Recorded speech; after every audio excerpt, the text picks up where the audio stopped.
Hello everyone, this is Mechlord, and today I am here to talk about some Duel Links news. March is kind of a quiet month for Duel Links. You know, we've had the Goash Rush Festival, which just concluded, and now the Yuri event rerun. So if you haven't unlocked Yuri the first time around, now is your chance to get him, and with him comes some new reward cards.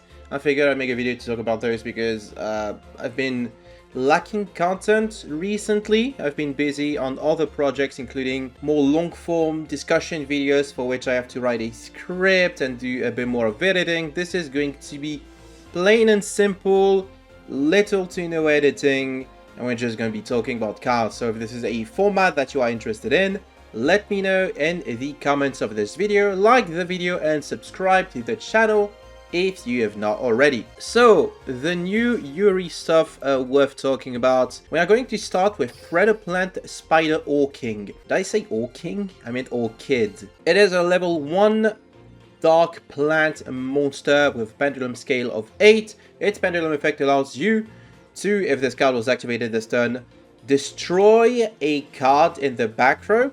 And its normal effect is if this card was normal or special summon this turn, during the end phase, you can discard one plant monster to add one level 4 or lower plant monster from your deck to your hands. So this thing doesn't need to stay on the field for this effect to resolve. It's kind of like Metal Foe's Bismugear in that sense, if I'm not mistaken. But the more interesting effect is the Pendulum effect, which allows you to take care of back row, which is something that Predaplants do not have in archetype. So if this card were to see play, it would be as a searchable MSC of sorts. Predaplants, of course, being a deck with a lot of searches. On top of my head is like Biblisp, Emblem LIDs, Saracenians, Orchid Scorpio, Summons, I guess it kind of counts. And the scale, of course, so it's like there's many ways for the deck to search this card, even as a one-up MST that I don't know if it's actually worth it to play in lieu of MST, because this is taking the place of a card that could be more valuable to search, be it Predapruning, Predaplants. I don't know, I'm not sure if this card is going to see play. It might be worth experimenting at one copy. It is not the greatest Predaplant card we could have been getting. It's not even the best Predaplant Pendulum monster, like there's so many better cards. I'm gonna check them out on Yugipedia right now. Alright, Yugipedia just refuses to cooperate. On to the next card, Mystic Potato. If this card on the field is destroyed by a card effect and sent to the graveyard, you can special summon one dark monster with 1500 or less attack from your deck in attack position. Wow, that's really interesting. This card is of course a reference to the Mystic Tomato card of old that came out eons ago. Its artwork is even a reference to the original artwork of Mystic Tomato. I don't know if you knew that, but the TCG censored the Mystic Tomato artwork for some reason and replaced it with the iconic artwork that I'm sure many of you know. Mystic Potato is a card that came out in 2024 in the TCG, which is insane to think about. This feels like one of these weak cards that was designed with Duel Links' mind. So, how would it perform in Duel Links? Not great. Basically, there's two scenarios, right?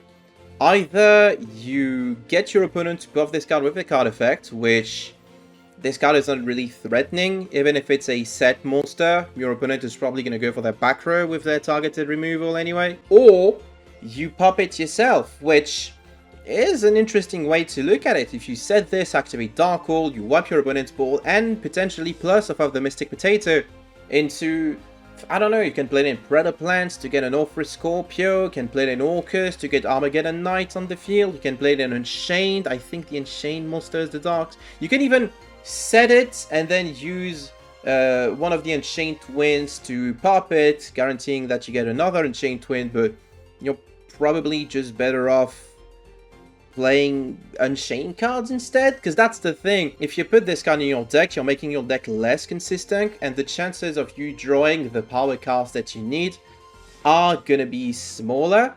So I don't think it's actually worth it to slot in your deck with the intent of popping it yourself, because decks that do care about popping your own cards probably have better ways to access the important cards than relying on this specific card needing another card to combo. Does that make sense? It's not a once per turn effect, so if multiple Mystic Tomato on the field are destroyed at once, you also get to special summon multiple applicable monsters from your deck at once. Wow, that's insane. So if my opening end is like 3 Mystic Potato and Dark Hole, I just get to summon 3 Dark Monsters. Wow, or I could just have opened 3 Dark Monsters and Dark Hole first and achieve a similar result. Also, you can set 3 monsters at once because this isn't rushed. I've been playing too much Rush lately. So these are the new rewards. The old rewards are, of course, the really good Draco's Tupelia, which is a really accessible negate in the elements, which is a deck that does not exist in Duel Links yet. Darlingtonia Cobra, also known as Predaplant Garnet, and some other cards that are not worth talking about. There will also be a new skill coming up. I can click it to get a skill description. So we're just going to include what has been leaked of the skill so far on the screen next to this picture of Vial Gems over here. So this is a skill that if you go first does nothing, and if you go second or have an empty board, allows you to set a Darlingtonia Cobra from, I think it's outside of your deck. I don't have the skill text from under me. I'm gonna look it up actually. Yeah, it sets it from outside of your deck. You can change the battle position because of course you can. Then you place 1 Predator counter on a face-up monster your opponent controls, which is of course designed to help you remove an opponent monster in order to make way for like Starving Venom Fusion Dragon, which is a decent effect, but it is not nearly as good as Starving Venom Invasion. The bar has been set so high for Starving Venom Invasion that I don't think anything can realistically replace it. The one thing this skill has over Starving Venom Invasion is that it is generic, so you could technically justify playing it in a deck that doesn't really require a skill. We could be talking about Unchained again, with the intent of like removing something that your opponent controls, but the fact that it can be used going first is really annoying. Yeah, I don't think this skill is good at all.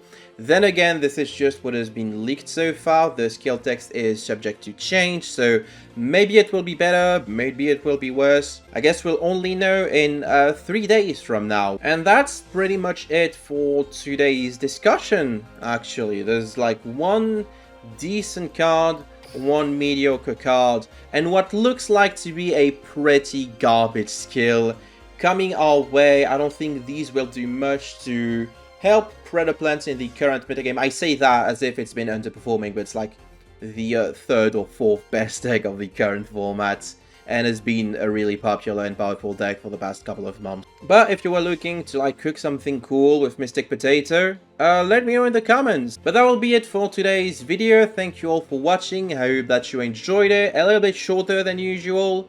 Not a lot to discuss, but once again, I'm just looking to post content while working on more interesting projects. So if you'd like to stay up to date on those and I'll miss them when they come out, make sure to subscribe to the channel. If you would like to support me further, you can also check out my Ko-fi in the video description, where you can make a one-time donation or a monthly pledge. I would like to thank my Ko-fi donators in the form of Dingus, OutdishBoy0, Jimmy, Zinnia, Yannicke, Sile, Mark Lu, Fortuno16, Orc Price, the Abyss Actor Guru, and Exorcist. Thank you all for the support. That's it for today's video. Thank you for watching once again. Take care everyone, and I will see you all next time.